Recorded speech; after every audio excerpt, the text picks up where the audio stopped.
Okay, in the previous video we talked about how to calculate average and standard deviation. What do they mean on a graph?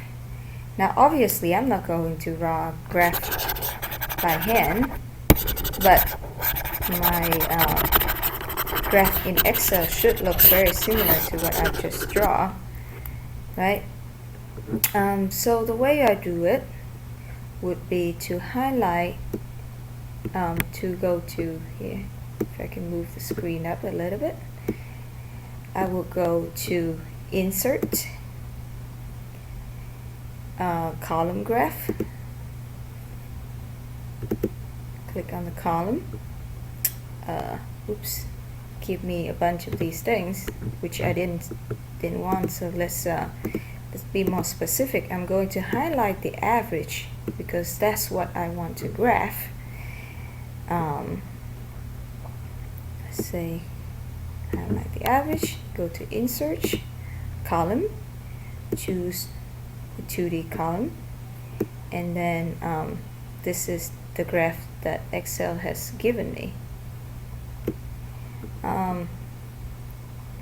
Now it is my pet peeve, absolutely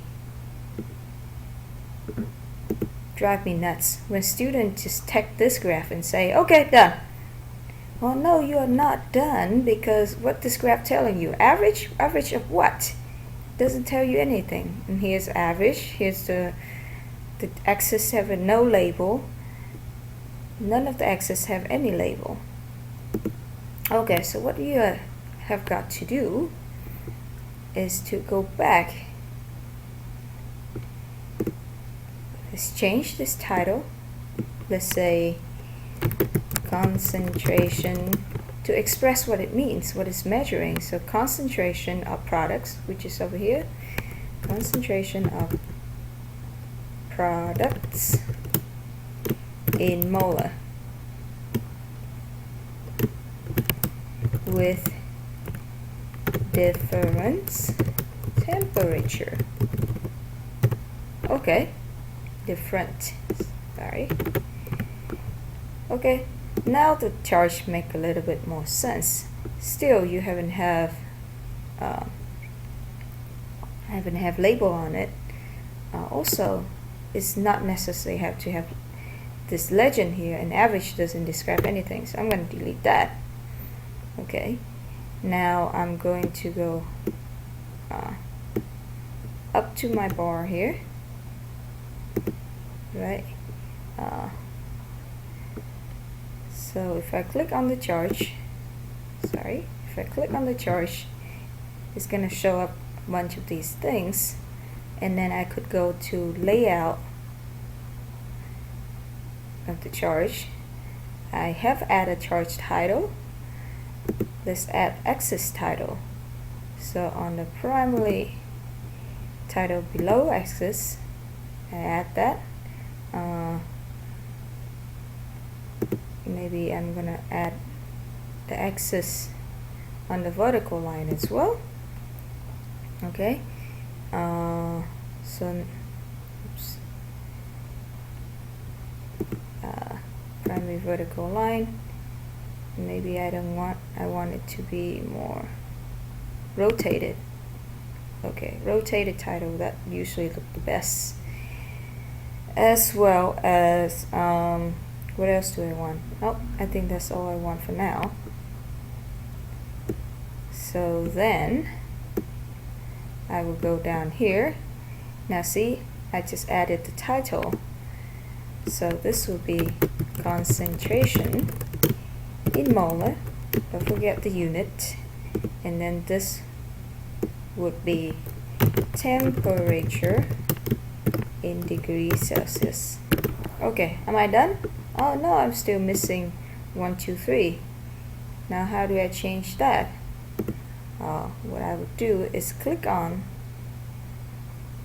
the plot area itself, or a different way is I could go, sorry, I'm gonna delete this. I could go up here where it say design, click on design, select data. So when I select data, it will appear this box for me, and I can move the box around a little. See, it has 1, 2, 3. I can go edit it, and instead of 1, 2, 3, what I want is the actual temperature, 30, 40, 50s. Alright,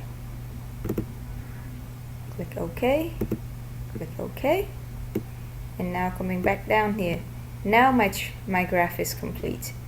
It has concentration, it has temperature, it has labeling, it has a title. Okay, the last thing I need is I just calculate this standard deviation. I want to displace it on my graph, right? So what I do again is to click on the charge area. Now this time I'm going to go up in this, go to layout, go all the way to the right, sorry, where it say arrow bar, add arrow bar with standard deviation. And what it does is that it gives me the standard deviation right here, but it's not necessarily correct. It's not matching with my standard deviation.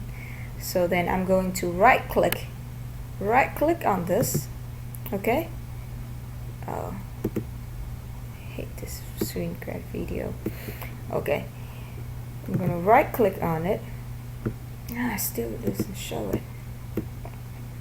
When you right click on it, it's going to show you, come up with a box where you can click on format arrow bar.